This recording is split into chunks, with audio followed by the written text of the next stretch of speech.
welcome to Week in Review. This is where we take a look at all the reviews we did last week and give you a quick rundown of the rating of those games. And then if you like you're like, well, that sounds interesting, or why did Tom hate that game so much? You have a chance to go back and watch the full review.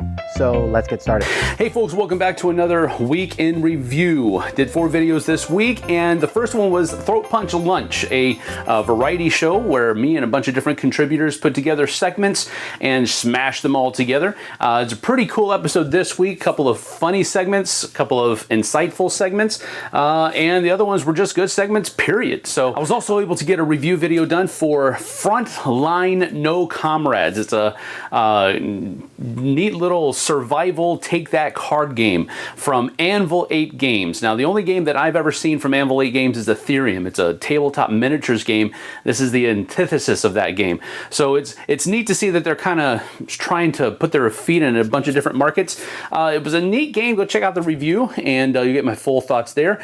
I was also able to do another video about a 2-player card game called Hanamikoji or Hanamikoji. I don't know how you exactly pronounce it, but it's something close to that. But you're basically, each player is taking on the role of a theater manager, and you're trying to garner the favor of these different artists or geishas that are in the community, and you're trying to get them to come to your theater house so that you can be the best theater house. So anyway, that's what I thought about that. It was a really cool game, liked it a lot. Then I was also able to do a game called Dragon Slayer. This is a quick little 15-20 minute, sometimes even 5-minute dice rolling game where you're trying to push your luck, defeat as many dragons as you possibly can. Other players can challenge you to try to defeat a second or a third dragon on your turn. So all of that was pretty neat. I enjoyed it. It is just a filler game, so kind of on the same level of Age of War from Fantasy Flight. So that's kind of what it's very equal with. But anyway, I enjoyed it. Go check that out as well. And that's it. See you on the flip side. Hey everybody, Z Garcia here. Last week I reviewed 4 games. Let's take a look at them. I reviewed Rush to Flush, which is an unfortunately titled rummy game with Take That cards that very much outstays its welcome. I can't think of anybody who would need what this game offers. There are many other better Take That card games and better rummy style games, so this is a safe pass. I reviewed Bluffalo, which is Liar's Dice, the card game, and that's it, really. And I love Liar's Dice, and if you are looking for Liar's Dice, the card game, this is fine. There are no surprises here.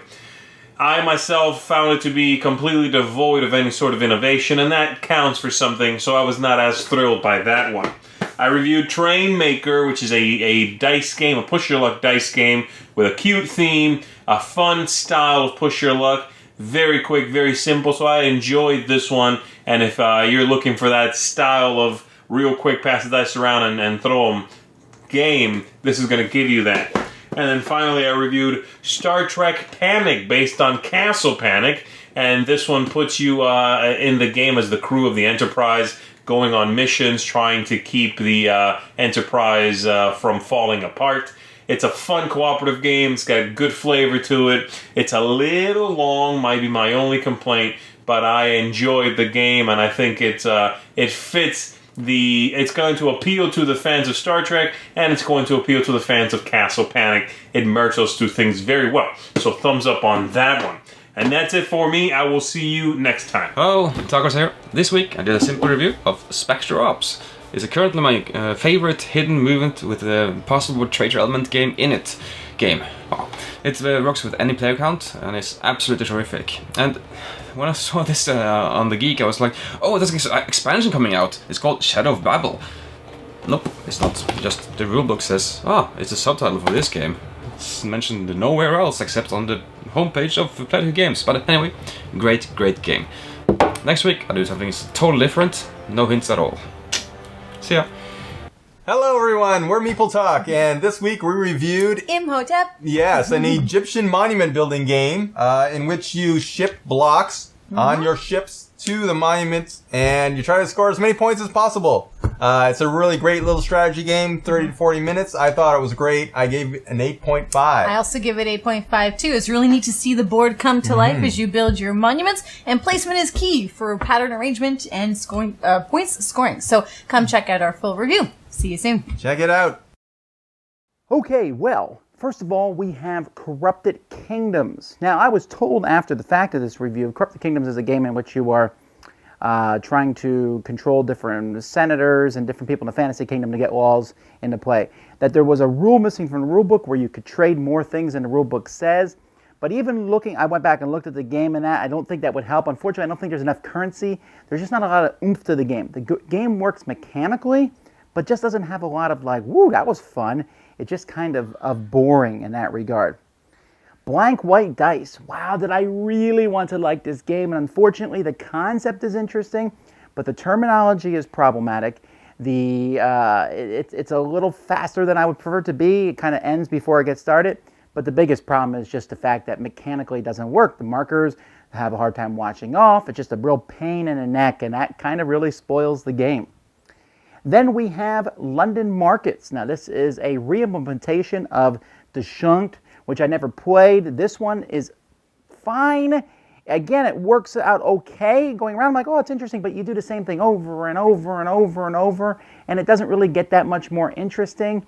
It was okay at best. Then we have Haspelknecht. Okay, I'm not going to say that right. I went and looked it up online and still was told I said it incorrectly, but it doesn't matter. Me and Jason took a look at this game. This is the first in a coal trilogy of games where you're mining coal. Has a pretty strong theming connect at the beginning. There's some discs pulling from a bag that has nothing to do with the theme, but the whole game works well. I think I would have liked it more if it wasn't so linear each time, but there is a lot of cool aspects to this one, and Jason liked it a lot more than I did.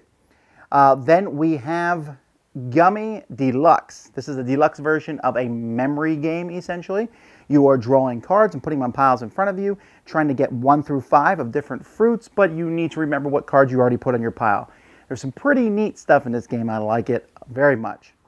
Then we have Dark Dealings. This is a card game that is much more complex than it seems. There's a lot of thought into the game as you are drafting some heroes that are going to come through your dungeon. You then use these heroes to bid on essentially parts of a dungeon. Then you use the dungeon to fight off the heroes that you use to bid with.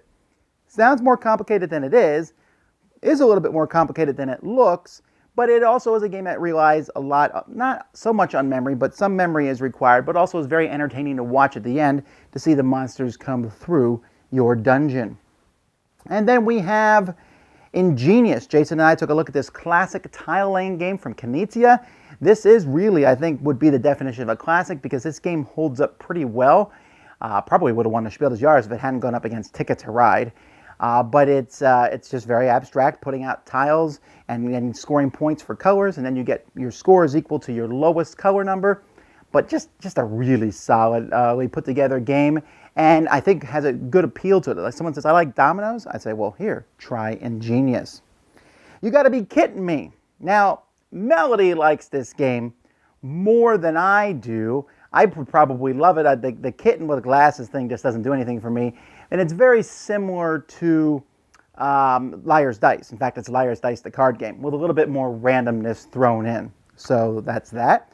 And then we got Stratego Waterloo. That's right, a Stratego game that actually transcends Stratego, leaves Stratego behind, and moves almost to a miniature block game. Now, it's not that complex, but it's a lot more complex than you might think. Takes the Battle of Waterloo, French versus English, with the Prussians thrown in, with different units and moving around, and it has a basic, advanced, and even expert game inside the box.